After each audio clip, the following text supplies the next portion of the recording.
AJ here, and we are back for day 36 of us reading the Bible from beginning to end. Don't forget to leave a comment down below once we complete the reading on what we got out of it, what you got out of it. Also, leave a comment letting us know, where are you on this journey? Is this your first time reading through the Bible, second, third, fourth, fifth? Leave it down below so we can encourage each other to keep going at it. Today we are reading Exodus 23, 24, 25, 26. Link is also down below if you want to get the full listing of all the readings that we are planning on doing. So let's go ahead and get started. We're also reading from the New Living Translation. You must not pass along false rumors. You must not cooperate with evil people by lying on the witness stand. You must not follow the crowd in doing wrong. When you are called to testify in a dispute, do not be swayed by the crowd to twist justice. And do not slant your testimony in favor of a person just because that person is poor. If you come upon your enemy's ox or donkey that has strayed away, take it back to its owner. If you see that the donkey of someone who hates you has collapsed under its load, do not walk by, instead stop and help. In a lawsuit, you must not deny justice to the poor.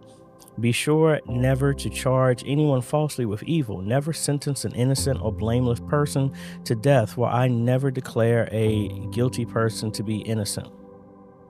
Take no bribes, for a bribe makes you ignore something that you clearly see. A bribe makes even a righteous person twist the truth. You must not oppress foreigners. You know what it's like to be a foreigner, for you yourselves were once foreigners in the land of Egypt. Plant and harvest your crops for 6 years, but let the land be renewed and lie uncultivated during the 7th year. Then let the poor among you harvest whatever grows on its own. Leave the rest for wild animals to eat. The same applies to your vineyards and olive groves. You have 6 days each week for your ordinary work, but on the 7th day you must stop working. This gives your ox and your donkey a chance to rest. It also allows your slaves and foreigners living among you to be refreshed. Pay close attention to all my instructions. You must not call on the name of any other gods. Do not even speak their names. Each year you must celebrate 3 festivals in my honor. First, celebrate the festival of unleavened bread. For 7 days the bread you eat must be made without yeast, just as I commanded you. Celebrate this festival annually at the appointed time in early spring, in the month of Abib, for that is the anniversary of your departure from Egypt. No one may appear before me without any offering. Second, celebrate the festival of harvest when you bring me the first crops of your harvest. Finally, celebrate the festival of the final harvest at the end of the harvest season, when you have harvested all the crops from your fields. At these 3 times each year, every man in Israel must appear before the sovereign, the Lord. You must not offer the blood of my sacrificial offerings together with any baked goods containing yeast, and do not leave the fat from the festival offerings until the next morning. As you harvest your crops, bring the very best of the first harvest to the house of the Lord your God. You must not cook a young goat in its mother's milk. See, I am sending an angel before you to protect you on your journey and lead you safely to the place I have prepared for you. Pay close attention to him and obey his instructions. Do not rebel against him, for he is my representative, and he will not forgive your rebellion. But if you are careful to obey him, following all my instructions, then I will be an enemy to your enemies, and I will oppose those who oppose you. For my angel will go before you and bring you into the land of the Amorites, Hittites, Pizarites, Canaanites, Hivites, and Jebusites, so you may live there, and I will destroy them completely. You must not worship the gods of those nations or serve them in any way or imitate their evil practices. Instead, you must utterly destroy them and smash their sacred pillars. You must serve only the Lord your God. If you do, I will bless you with food and water, and I will protect you from illness. There will be no miscarriages or infertility in your land, and I will give you long, full lives. I will send my terror ahead of you and create panic among all the people whose lands you invade. I will make all your enemies turn and run.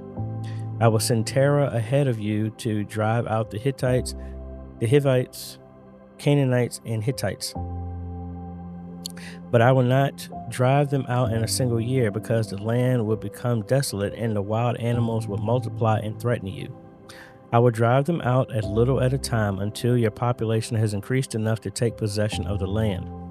And I will fix your boundaries from the Red Sea to the Mediterranean Sea, and from the eastern wilderness to the Euphrates River. I will hand over to you the people now living in the land, and you will drive them out ahead of you. Make no treaties with them or their gods. They must not live in your land, or they will cause you to sin against me. If you serve their gods, you will be caught in the trap of idolatry. All right, on to 24. Then the Lord instructed Moses, "Come up here to me and bring along Aaron, Nadab, Abihu, and 70 of Israel's elders. All of you must worship from a distance. Only Moses is allowed to come near to the Lord. The others must not come near, and none of the other people are allowed to climb up the mountain with him." Then Moses went down to the people and repeated all the instructions and regulations the Lord had given him. All the people answered with one voice, "We will do everything the Lord has commanded." Then Moses carefully wrote down all the Lord's instructions. Early the next morning, Moses got up and built an altar at the foot of the mountain. He also set up 12 pillars, one for each of the 12 tribes of Israel. Then he sent some of the young Israelite men to present burnt offerings and to sacrifice bulls as peace offerings to the Lord. Moses drained half the blood from these animals into basins. The other half he splattered against the altar. Then he took the book of the covenant and read it aloud to the people. Again, they all responded, "We will do everything the Lord has commanded. We will obey." Then Moses took the blood from the basin and splattered it over the people, declaring, "Look, this blood confirms the covenant the Lord has made with you in giving you these instructions." Then Moses, Aaron, Nadab, Abihu, and the 70 elders of Israel climbed up the mountain. There they saw the God of Israel. Under his feet there seemed to be a surface of brilliant blue lapis lazuli, as clear as the sky itself. And though these nobles of Israel gazed upon God, he did not destroy them. In fact, they ate a covenant meal, eating and drinking in his presence. Then the Lord said to Moses, "Come up to me on the mountain. Stay there, and I will give you the tablets of stone on which I have inscribed the instructions and commands, so you can teach the people." So Moses and his assistant Joshua set out, and Moses climbed up the mountain of God. Moses told the elders, "Stay here and wait for us until we come back. Aaron and Hur are here with you. If anyone has a dispute while I am gone, consult with them." Then Moses climbed up the mountain, and the cloud covered it. And the glory of the Lord settled down on Mount Sinai, and the cloud covered it for 6 days. On the seventh day, the Lord called to Moses from inside the cloud. To the Israelites at the foot of the mountain, the glory of the Lord appeared at the summit like a consuming fire. Then Moses disappeared into the cloud as he climbed higher up the mountain. He remained on the mountain 40 days and 40 nights. All right, Exodus 25. The Lord said to Moses, "Tell the people of Israel to bring me their sacred offerings. Accept the contributions from all whose hearts are moved to offer them. Here's a list of sacred offerings you may accept from them: gold, silver, and bronze, blue, purple, and scarlet thread, fine linen, and goat hair for cloth, tanned ram skins and fine goatskin leather, acacia wood, olive oil for the lamps, spices for the anointing oil and the fragrant incense, onyx stones and other gemstones to be set in the ephod and the priest's chest piece. Have the people of Israel build me a holy sanctuary so I can live among them. You must build this tabernacle and its furnishings exactly according to the pattern I will show you. Have the people make an ark of acacia wood, a sacred chest 45 inches long, 27 inches wide, and 27 inches high. Overlay it inside and outside with pure gold and run a molding of gold all around it. Cast 4 gold rings and attach them to its 4 feet, 2 rings on each side. Make poles from acacia wood and overlay them with gold. Insert the poles into the rings on the sides of the ark to carry it. These carrying poles must stay inside the rings, never remove them. When the ark is finished, place inside it the stone tablets inscribed with the terms of the covenant which I will give you. Then make the ark's cover, the place of atonement, from pure gold. It must be 45 inches long and 27 inches wide. Then make 2 cherubim from hammered gold and place them on 2 ends of the atonement cover. Mold the cherubim on each end of the atonement cover, making it all of one piece of gold. The cherubim will face each other and look down on the atonement cover. With their wings spread above it, they will protect it. Place inside the ark the stone tablets inscribed with the terms of the covenant which I will give to you. Then put the atonement cover on top of the ark. I will meet with you there and talk to you from above the atonement cover between the gold cherubim that hover over the ark of the covenant. From there I will give you my commands for the people of Israel. Then make a table of acacia wood 36 inches long, 18 inches wide, and 27 inches high. Overlay it with pure gold and run a gold molding around the edge. Decorate it with a 3-inch border all around and run a gold molding around the border. Make the 4 gold rings for the table and attach them at the 4 corners next to the 4 legs. Attach the rings near the border to hold the poles that are used to carry the table. Make these poles from acacia wood and overlay them with gold. Make special containers of pure gold for the table, bowls, ladles, pitchers, and jars to be used in pouring out liquid offerings. Place the bread of the presence on the table to remain there before me at all times. Make a lampstand of pure hammered gold. Make the entire lampstand and its decorations of one piece, the base, center stem, lamp cups, buds, and petals. Make it with 6 branches going out from the center stem, 3 on each side. Each of the 6 branches will have 3 lamp cups shaped like almond blossoms, complete with buds and petals. Craft the center stem of the lampstand with 4 lamp cups shaped like almond blossoms, complete with buds and petals. There will also be an almond bud beneath each pair of the branches where the 6 branches extend from the center stem. The almond buds and branches must all be of one piece with the center stem, and they must be hammered from pure gold. Then make the 7 lamps of the lamp for the lampstand and set them so they reflect their light forward. The lamp snuffers and trays must also be made of pure gold. You will need 75 pounds of pure gold for the lampstand and its accessories. Be sure that you make everything according to the pattern I have shown you here on the mountain. All right, and our last chapter, 26.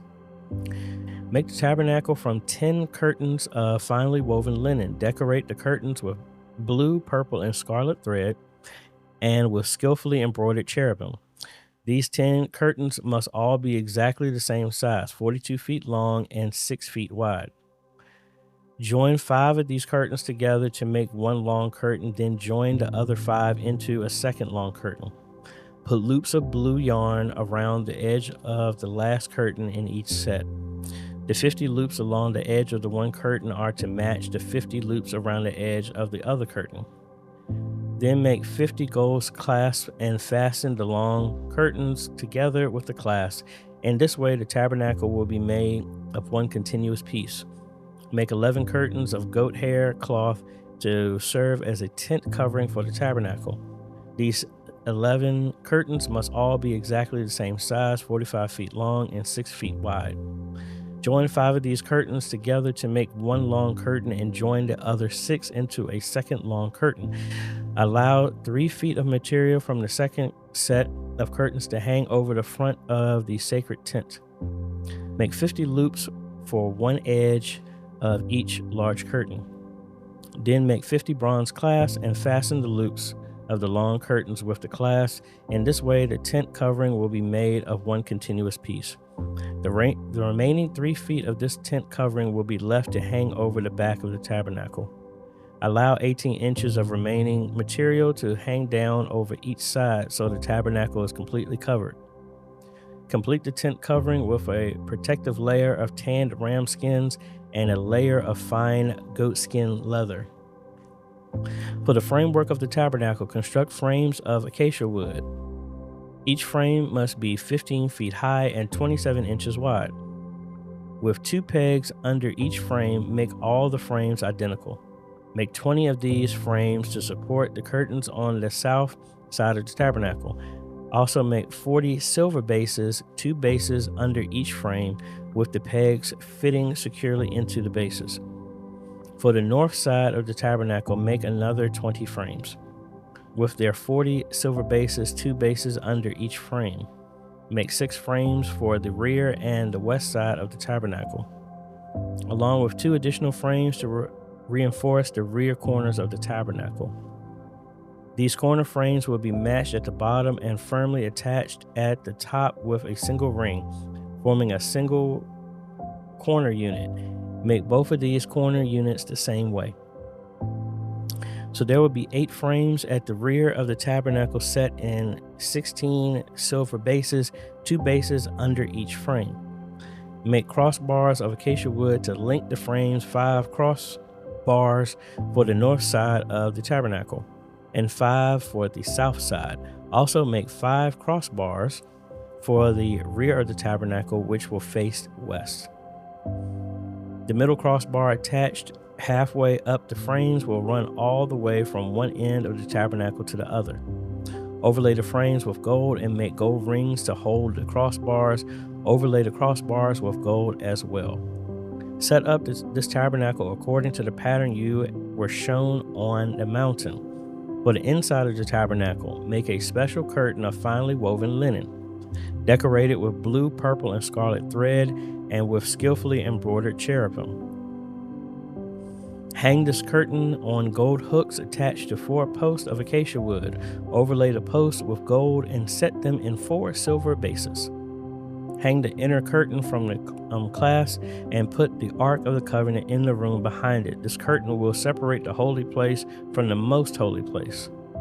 Then put the Ark's cover, the place of atonement, on top of the Ark of the Covenant inside the most holy place. Place the table outside the inner curtain on the north side of the tabernacle and place the lampstand across the room on the south side. Make another curtain for the entrance to the sacred tent. Make it of finely woven linen and embroidered it with an exquisite design using blue, purple, and scarlet thread. Craft 5 posts from acacia wood, overlay them with gold, and hang the curtain from them with gold hooks. Cast 5 bronze bases for the posts. And that is the reading for today. A lot of detail going into the making of the tabernacle, talking about the Ark of the Covenant and all the other good stuff. But leave me a comment down below what you got out of today's reading. And I look forward to seeing you on our next day of reading the Bible from beginning to end in 1 year.